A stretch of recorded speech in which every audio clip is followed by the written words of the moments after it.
Bien, doctores, vamos a desarrollar el tema de ética e interculturalidad. Y dentro del tema de ética e interculturalidad hay varios subtemas, este es uno de ellos, que tiene que ver con la comunicación y el diálogo intercultural en salud. ¿Ok? ¿Qué es la comunicación intercultural? ¿A qué se refiere? La comunicación intercultural se define como la interacción entre personas de diferentes culturas, eso es importante, que sean culturas diferentes, con enfoques diversos en valores, creencias, costumbres. Y la palabra clave acá es la diversidad, ¿no? Tanto en sus valores, en sus creencias, en sus costumbres, en sus tradiciones. ¿Ok? Eso implica que la comunicación, que tiene que haber una habilidad de comunicación precisamente entre culturas distintas. Ahora, esto tiene una importancia en el contexto de la salud en el Perú, dado que somos un país pluricultural. El Perú es un país absolutamente pluricultural, plurilingüístico. Hay muchas lenguas en zonas, no solo en regiones de la sierra, incluso con dialectos distintos, en la región de la Amazonía, algunas lenguas en peligro de desaparición, de extinción, incluso comunidades en algunos casos muy alejadas que tienen su propia lengua, sus propias culturas. Entonces, lograr una comunicación intercultural en zonas tan alejadas es un reto.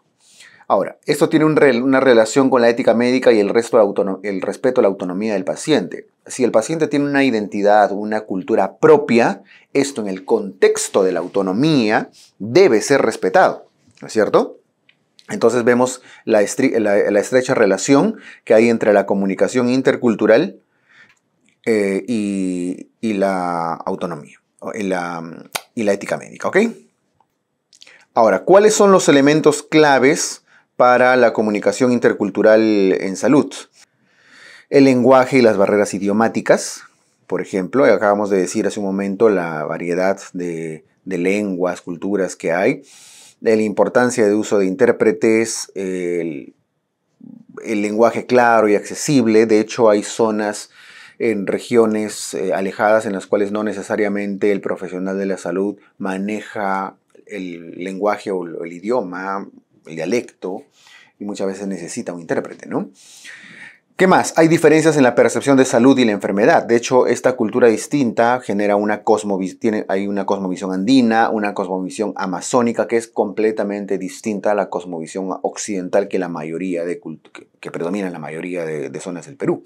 Esta cosmovisión andina hace que la comunicación tienda a ser distinto y tenemos que manejar, acomodarnos, adaptarnos a estas culturas distintas, ¿ok? Los rol de género y la familia en la toma de decisiones médicas. A nivel cultural en diferentes culturas hay diferentes conductas respecto a quién toma la decisión, respecto a la salud de la familia. Muchas veces hay sociedades manejadas por un patriarcado, otros por un matriarcado, otros que son participativos, equitativos, etc. Entonces es importante que cuando vamos a una comunidad, a una región con una cultura distinta, se pueda atender esta diferencia. ¿Ok? Ahora, la comunicación verbal y no verbal en diferentes culturas, ¿no? ¿Cuál es el rol de los diferentes tipos de comunicación verbal, no verbal, para que podamos lograr una estrecha comunicación intercultural? ¿Okay? Entonces, ¿cuáles son los elementos claves en la comunicación? El lenguaje, las barreras idiomáticas, la percepción de la salud y enfermedad que tiene que ver con la cosmovisión propia, el rol de género y los diferentes tipos de comunicación. Ahora, los aspectos éticos que están relacionados con la comunicación intercultural son la autonomía, los mismos principios, ¿no? Los mismos principios bioéticos como autonomía, beneficencia, no maleficencia, justicia, que son los principios bioéticos que todos conocemos. Ahora, con relación a la autonomía, aquí es importante el respeto a creencias y decisiones informadas del paciente, ¿no?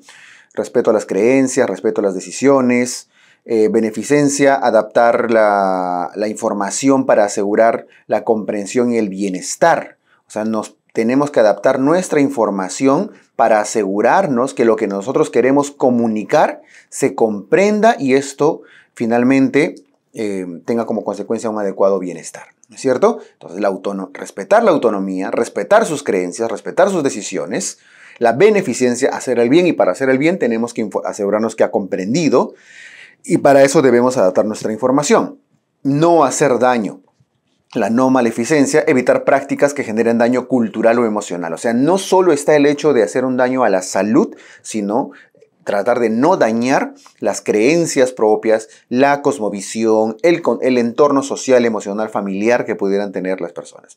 Y por supuesto, el principio de justicia, que se refiere a la equidad en la atención médica sin ningún tipo de discriminación. Entonces, como vemos, una adecuada comunicación intercultural se basa precisamente en los principios bioéticos.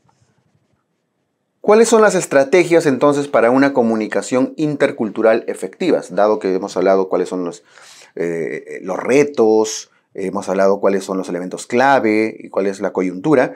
Entonces, ¿qué estrategias debemos usar? En principio, intérpretes médicos son útiles para comunidades con lenguas originarias en las cuales va a ser muy poco probable que el profesional de la salud vaya con conocimiento de la lengua, del dialecto, ¿no es cierto? Aplicación de las competencias culturales en la consulta médica, es decir, la consulta médica, la consulta profesional debe estar completamente alineada, adaptada al contexto cultural. Esto es clave, la empatía y escucha activa. Muchas veces nos centramos solamente en querer escuchar cuáles son sus síntomas, qué le duele, este es el tratamiento. No, porque el concepto de salud e enfermedad, de acuerdo a la cosmovisión, muchas veces tiene un concepto, una visión completamente distinta a lo que tenemos nosotros desde nuestra visión occidental, ¿no es cierto? Entonces, escuchar, entender, ser empáticos con estas creencias va a ser importante para tomar adecuadas decisiones. Esto es importante, adaptar el consentimiento informado según la cosmovisión del paciente. No solo según la cosmovisión del paciente, sino entendiendo cómo se manejan los roles de género, la toma de decisiones en las comunidades, ¿no? Y sobre todo en zonas originarias y en general en cualquier lugar con un contexto cultural distinto, diverso. ¿Ok? Por supuesto que podemos asumir muchas más estrategias, pues son algunas que estamos enumerando de acuerdo al contexto que estamos mencionando. ¿Ok? Muy bien.